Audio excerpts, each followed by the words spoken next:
તાળીઓના ગડગડાટથી અમને વધાવશો તેવી સૌને વિનંતી છે। આપના રાષ્ટ્રીય મહામંત્રી વિનય કટિયારજી રાજ્યસભાના સભ્ય છે, એ અત્રે પધારી રહ્યા છે। ભારત માતા की बात जा रही मेरी अंत में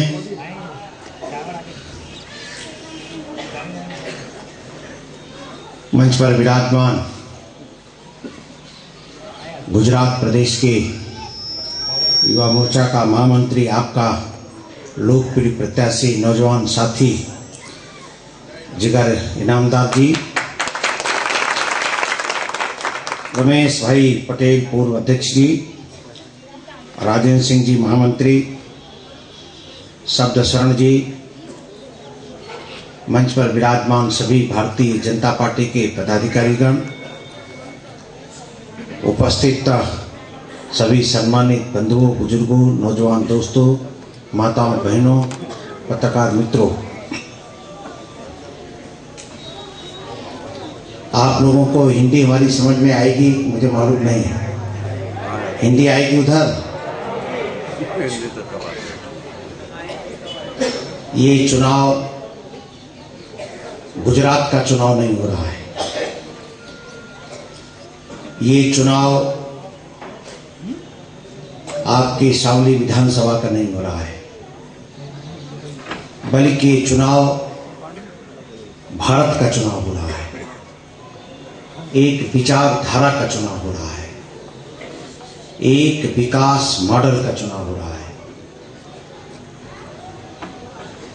हम भारत को कैसा बनाना चाहते हैं उसका चुनाव हो रहा है। गुजरात के चुनाव का परिणाम गुजरात तक सीमित नहीं रहने वाला है, ये पूरे देश के अंदर जाने वाला है। और इसलिए हम अयोध्या से आए हैं यहाँ पर आपके बीच में, वहां से चुनकर आता हूं और संदेश लेकर आया हूं कि ऐसी सरकार बनाओ फिर जिसके राज्य में विकास की गंगा बहे, जिसके राज्य में आतंकवादी और आतंकवाद का नामो निशान न रहे,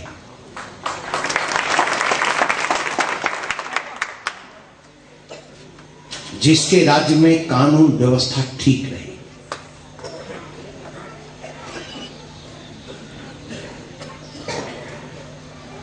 हम उस राज्य में वोट मांगने के लिए आए। सोनिया गांधी का हमने आज समाचार पत्रों में बयान पढ़ा। नरेंद्र मोदी पर उन्होंने विभिन्न प्रकार के आरोप लगाए। राजनीति में आरोप लगते हैं, लेकिन भाषा पर नियंत्रण होता है। अब उन्होंने जिस प्रकार से कहा कि बेईमान है, कोई एक व्यक्ति खड़े होकर बता दे कि नरेंद्र मोदी बेईमान है। सोनिया जी इसी गुजरात के अंदर आपके पार्टी के मुख्यमंत्री रहे हैं, जिनके खिलाफ गुजरात के अंदर आंदोलन नहीं चला, पूरे देश के अंदर आंदोलन चलाना पड़ा, जिसके चलते हुए आपातकाल लगा देश के अंदर, लोकतंत्र का गला घोटा।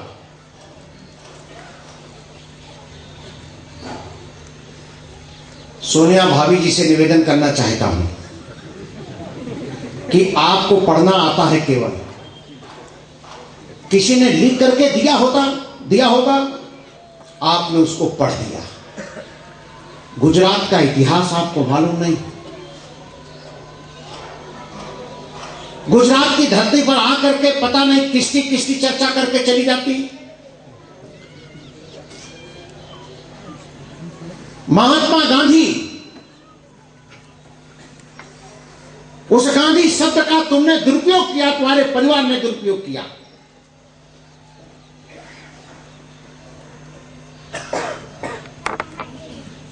लेकिन गांधी के इतिहास में का जानकारी है आपको? जब मोहन करमचंद गांधी, जब तक रहता है मोहन करमचंद गांधी, तब तक उस गांधी को कोई नहीं जानता। लेकिन जिस दिन वो महात्मा बन जाता है, लंगोटी धारण कर लेता है, महात्मा के रूप में आता है, पूरा देश नहीं विश्व जानता है। भारत माता के पैरों में पड़ी हुई बेड़ियां, लगी हुई हथकड़ियों को मुक्त कराने के लिए नौजवानों की टोली निकल पड़ती है और वो गीत गाते हैं महात्मा गांधी कि रघुपति राघव राजा राम, पतित पावन सीताराम। ए सोनिया, तुमने कभी इस परिवार को जाना है? ये रघुपति राघव राजा राम, पतित पावन सीताराम क्या होता है? अब मैं भाभी कहता हूं, इसलिए कुछ अधिक नहीं कह सकता हूं, लेकिन इस भाभी से पूछना चाहता हूं, सोनिया भाभी से पूछना चाहता हूं कि रघुपति राघव राजा राम, पतित पावन सीताराम, जिसने तुमको गांधी दिया, गांधी परिवार जिसके कारण जाना जाता है, आज उसी राम को जीवन भर महात्मा गांधी राम का शब्द रटते रहे, राम की पूजा करते रहे, भजन गाते रहे। उसी राम को आपने अदालत के अंदर सौगंध पत्र दे दिया, या गुजराती में सौगंध पत्र बोलते हैं ना, एफिडेविट को भाई सौगंध पत्र बोलते हैं। सुप्रीम कोर्ट में कह दिया कि राम का कोई इतिहास नहीं, राम पैदा नहीं हुए, राम की वंशावली नहीं। सोनिया भाभी, मैं आपसे पूछना चाहता हूं, आपकी वंशावली क्या, पहले ये तो बता दो।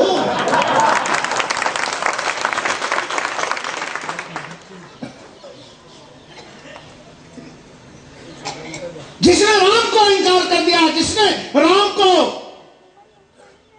मानने से इनकार कर दिया, नकार दिया, जो राम को नकार दे, आपसे कहना चाहता हूं, उसको गुजरात की जनता नकार दे।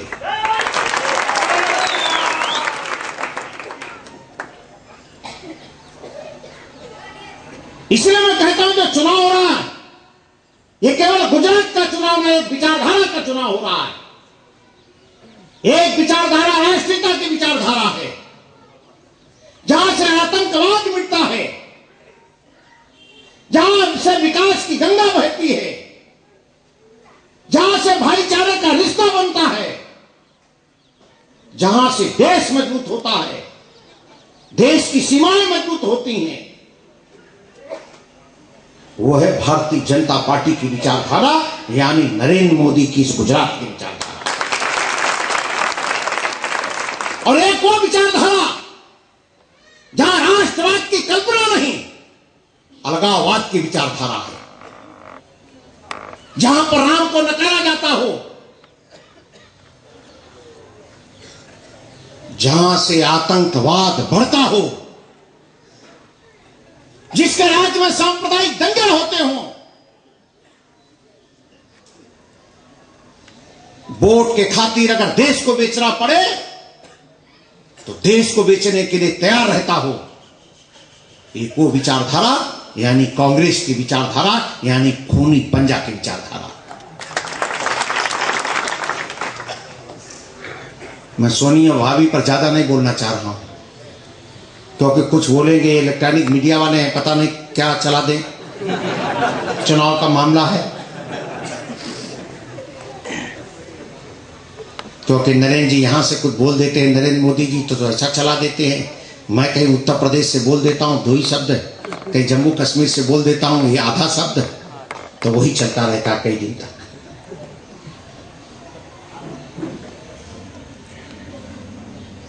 लेकिन मैं पूछना चाहता हूं कांग्रेस से, ये जो आतंकवाद है, भारत के अंदर आतंकवाद कहां से पैदा हुआ? महान संत भिंडरावाला साधु था, इसको वहां आतंकवादी बनाने का काम किसने किया? सोनिया जी, आपकी सास श्री यानी श्रीमती इंदिरा गांधी ने उसको बढ़ाया, उसका दुरुपयोग किया, मिसयूज किया, और जब आपकी बात नहीं मानने लगा तो गोली सुरा दिया। पंजाब का आतंकवाद कांग्रेस की कोख से पैदा हुआ। जब कभी कोई भाषण होता है, हमारे परिवार के दो प्रधानमंत्री चले गए, दो प्रधानमंत्री चले गए, हमको भी दुख होता है हमारे देश का अगर एक भी व्यक्ति मरता है। और प्रधानमंत्री जैसे स्तर पर रहने वाला व्यक्ति की हत्या कर दी जाए तो दुख के साथ चिंता भी होना स्वाभाविक है। लेकिन आप कांटे जब बो रहे हैं, बबूल का पेड़, यहां बबूल पेड़ को क्या कहते हैं? बावड़। हाँ, बावड़ ये लोग कहते हैं, हमारे तरफ बबूल का पेड़ कहते हैं। बड़ा बड़ा कांटा होता है। तो आप कांटे का अगर बोएंगे, उसका पेड़ लगाएंगे तो फूल तो नहीं मिलेगा, तो कांटा ही मिलेगा। तो भिंडरा वाले को कांटे के रूप में आपने पैदा किया, लिख गए 8 कैंप इस भारत के अंदर आपने लगाए, लिखने को सामग्री दी गई, हथियार दिए गए, लंका के खिलाफ विद्रोह भड़काने के लिए दिए गए। और इसके बाद राजीव जी ने जब लिट्टे के खिलाफ अपनी सेना को भेज दिया तो गजब का काम, हमारी गोली, हमारी बंदूक, हमारा ही गोला और हमारी सेना नौजवान का सीना। आप कांटा दूसरा बोल, और उसके कारण राजीव गांधी की हत्या हो गई, जो दुर्भाग्यपूर्ण नहीं होना चाहिए था, और दोष हमको देंगे। भिंडरावाले के चलते श्रीमती इंदिरा गांधी की हत्या हो गई, दोष आप हमको देंगे, देश को देंगे? काटे आप हो रही। ओसामा बिन लादेन का नाम सुना कि नहीं सुना? बोलो भाई, पीछे ओसामा बिन लादेन का नाम सुना? तो बिहार के अंदर ओसामा बिन लादेन का हम शकल बनाकर खड़ा किया गया। जैसे नरेंद्र मोदी के मास्क पहन का आए, तो वो नहीं, ऐसा नहीं, एक ओसामा बिन लादेन का हम शकल व्यक्ति ढूंढा गया। सोनिया भाभी जाती हैं तो मंच में लाया जाता है, सोनिया जी उसको माला पहनाती हैं और कहती हैं ओसामा बिन लादेन के शकल का आदमी है। तो ओसामा बिन लादेन कौन है भाई?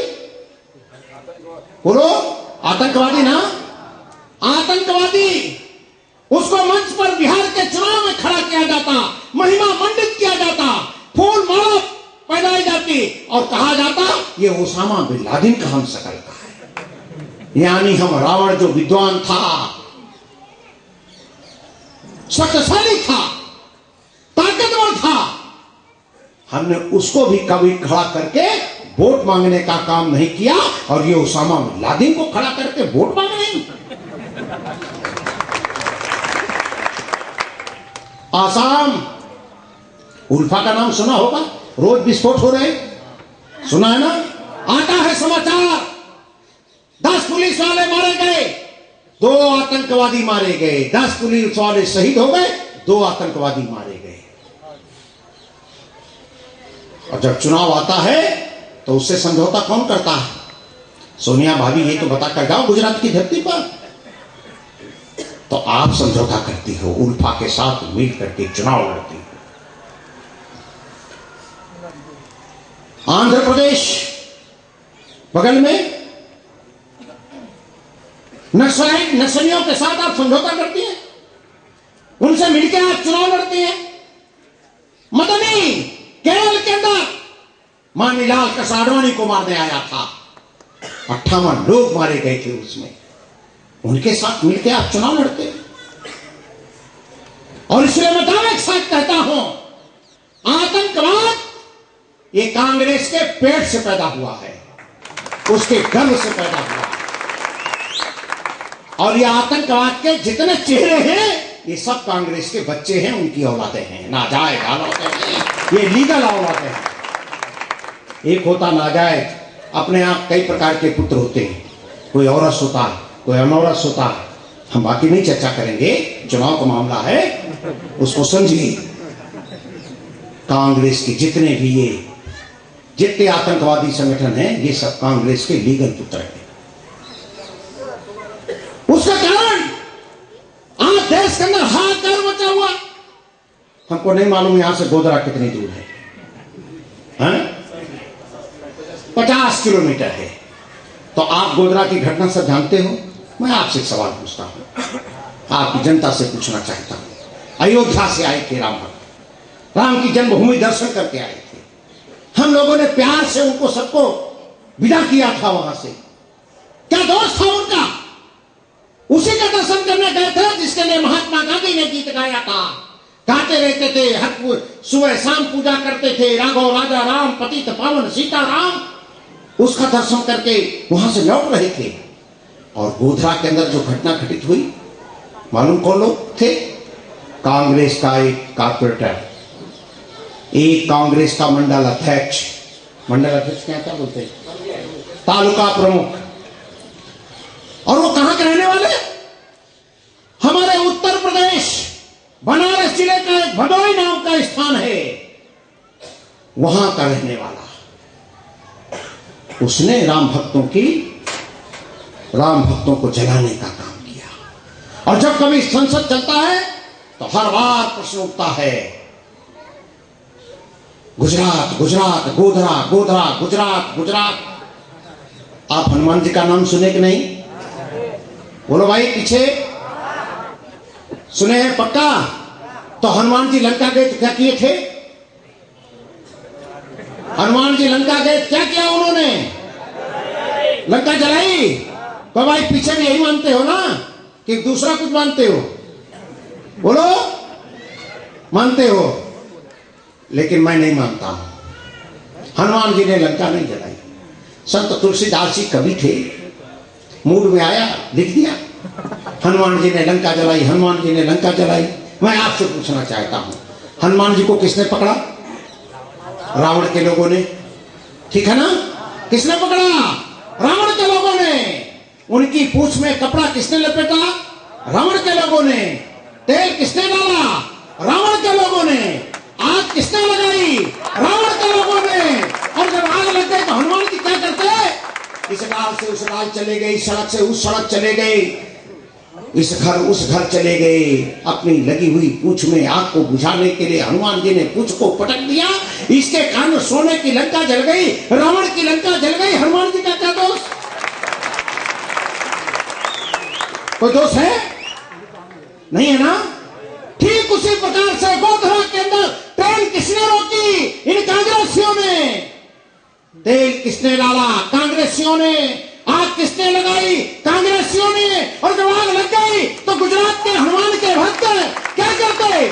लगी हुई अपनी पूंछ में आग को बुझाने के लिए इस घर से उस घर चले गए, इस डाल से उस डाल चले गए, इस सड़क से उस सड़क चले गए। पूंछ को जरा ज्यादा पटक दिया, उसके कारण से कुछ घटना हो गई।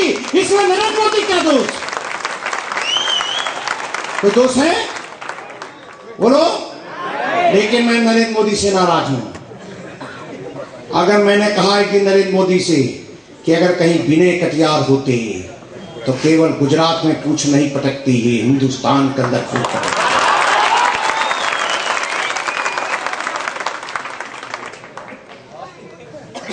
क्या आप हमको इतना भी अधिकार नहीं देंगे?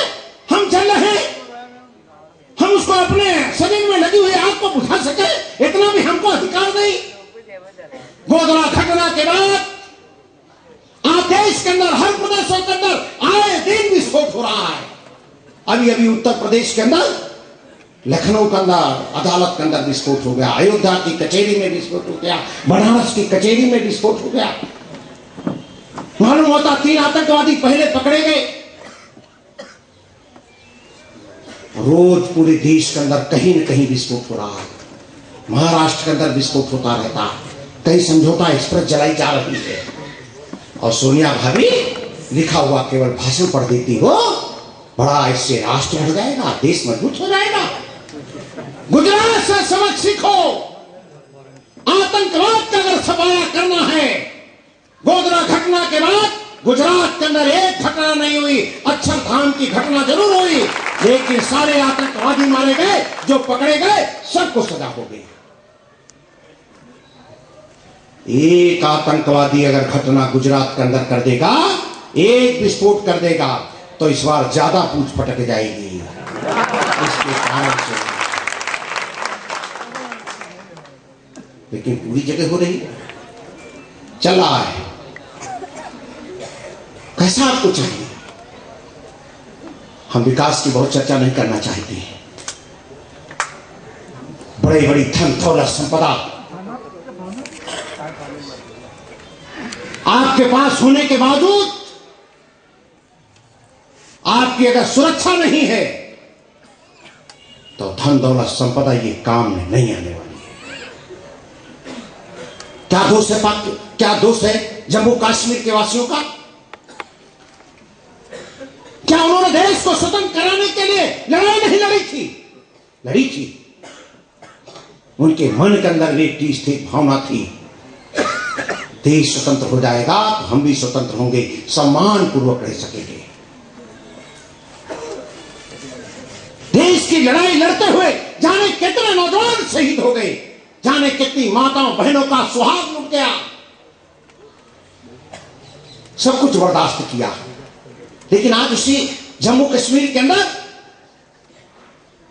माताओं बहनों के कपड़े उतार दिए जाते हैं, पाकिस्तान जिंदाबाद का नारा लिखा जाता है। और लोकसभा के अंदर, हाउस के अंदर चर्चा होती है तो कहा जाता है वो राजनीतिक लड़ाई है, वो राजनीतिक लड़ाई है। इस आतंकवाद के चलते हुए इस देश के अंदर 2 लाख निर्दोष नागरिक मारे गए, 2 लाख निर्दोष नागरिक मारे गए। हिंदुस्तान पाकिस्तान का युद्ध हुआ होगा, इतने लोग उस युद्ध में भी नहीं मारे गए जितने निर्दोष लोग इसमें मारे गए। 52,000 पुलिस के जवान, सेना के जवान, पैरामिलिट्री फोर्स के जवान शहीद हो गए।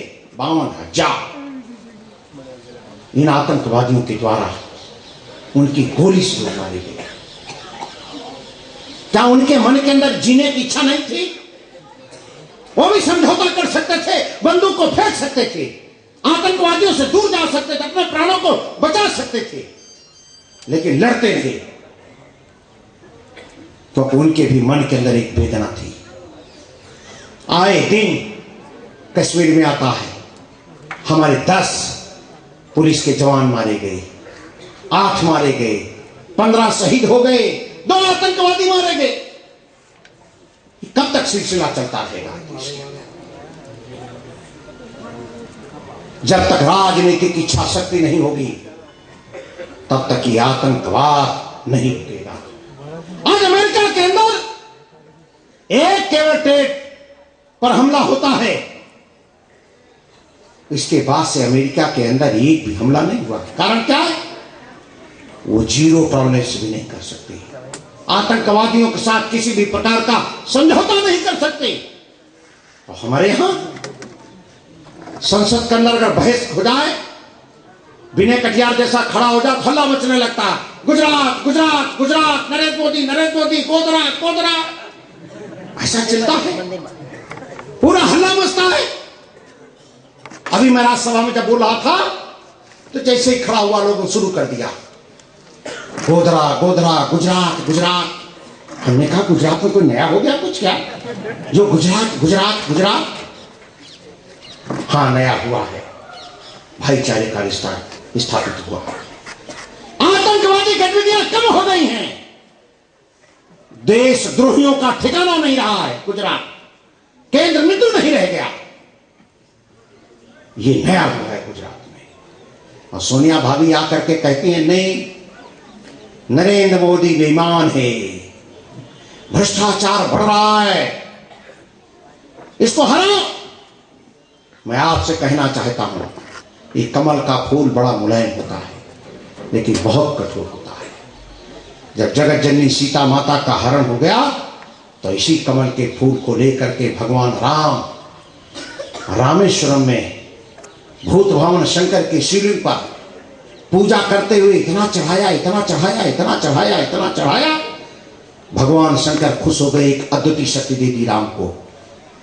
उसी शक्ति को लेकर के रावण जैसा शक्तिशाली राक्षस का विनाश होता है, राक्षसों का विनाश होता है, जगत जननी सीता माता की मुक्ति होती है, राम राज्य उसमें से स्थापित होता है। इस कमल के फूल को पहचानो। अब कौन जवान खड़ा नहीं खड़ा इसका कोई अर्थ नहीं है, इस कमल के फूल को पहचानो। और जिस दिन वोटिंग हो 11 तारीख है ना, 16 है, 16 तारीख को आप चले जाओ पोलिंग स्टेशन, जहां कमल दिखाई दे, इस बटन को इतना दबाओ, इतना दबाओ, इतना दबाओ, इतना दबाओ, गुजरात के अंदर केवल कमल का फूल दिखाई दे और खूनी पंजा नीचे ये दफन हो जाए, यही काम करना है। नहीं तो एक मैं किस्सा कह करके खत्म करता हूं, क्योंकि मुझे अगली सभा में जाना है। एक बार मैं दिल्ली से कलकत्ता जा रहा था, तो ट्रेन पर एक हाकर आया। हाकर जानते हो? हाकर जो किताब बेचता रहता है, पत्र पत्रिकाएं बेचता है, वो आया। तो वो अपना मनमोहन सिंह जी की चालीसा बेच रहा था, लालू जी की चालीसा बेच रहा था, सोनिया भाभी की चालीसा बेच रहा था। मैंने उससे पूछा कि भैया सबकी चालीसा बेच रहे हो, हनुमान की चालीसा है कि नहीं? वो नाराज हो गया हमसे, कहने लगे हनुमान जी ने कौन सा अच्छा काम किया जो उनकी चालीसा को बेचूं? कहा हनुमान जी ने एक छोटी मोटी लंका जला दी, उसके कारण तुम्हारे जैसे कुछ लोग हनुमान चालीसा का पाठ करने लगे। हमारे तो लालू ने, हमारे तो मनमोहन ने, हमारी तो सोनिया ने इतने बड़े विशाल हिंदुस्तान को जला करके रख दिया है, इसलिए उनकी चालीसा चल। अगर ये चालीसा चलती रही तो हमारा आप सबका 40वां हो जाएगा, इस गुजरात का विनाश हो जाएगा। इसलिए मैं सबसे प्रार्थना करना चाहता हूं, ये जो हमारा जवान है ना, खड़े हो, अभी बूढ़े हो गए तुम। ये युवा मोर्चा का हमारा प्रदेश का महामंत्री है। मैं एक वादा करके जाऊंगा, इसको जिताओ, क्षेत्र की जिम्मेदारी हम पर छोड़ दो।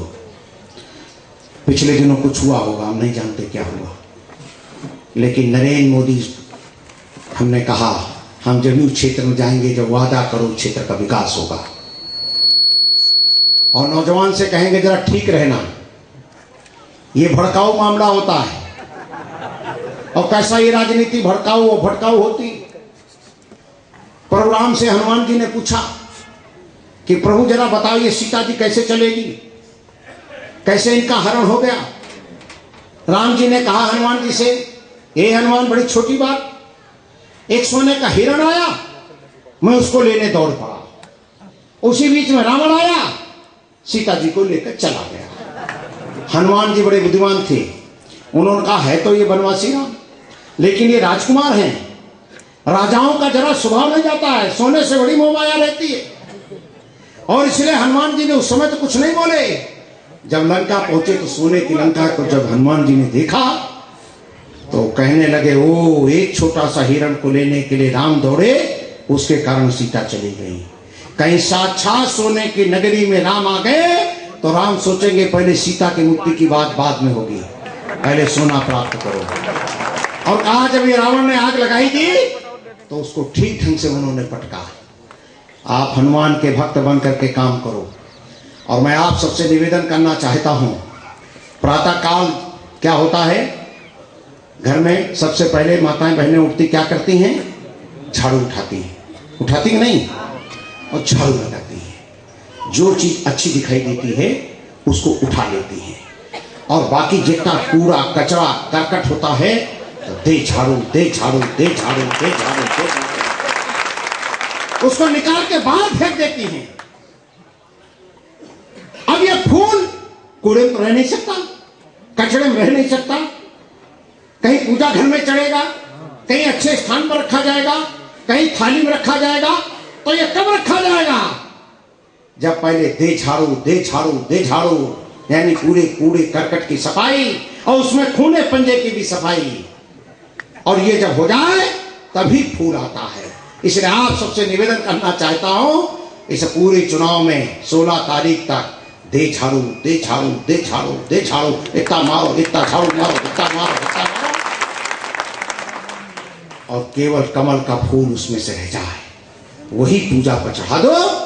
भारतीय जनता पार्टी की सरकार बन जाए, आपका जवान विधायक बन जाए। और आज से एक निवेदन करना चाहता हूं, अगर आप मानते हो कि इसको नहीं जिताएंगे तो भाई बताओ, संकल्प लो, जिताना नहीं जिताना इसको बोलो। भाई पीछे वाले तैयार नहीं है, तैयार तो अगर आप कहते हो फिर सोचो, फिर हमें बताओ। अगर आप तैयार हो तो इनको विजय की माला हम पहना दें? बोलो भाई पीछे वाले, बिल्कुल पक्का साहब माताएं बोलो, इनको विजय की माला पहनाई जाए। ला भाई माला दो। भारत माता की, भारत माता की। और इसको जिताओ। ये आया नहीं आया, अभी आपके वोट मांगने आया नहीं आया, चिंता छोड़ दो, समय बहुत कम होता, गांव गांव पहुंचना कठिन होता। आप ही हो प्रत्याशी, मान करके काम करो और जिता करके आओ। बहुत बहुत धन्यवाद।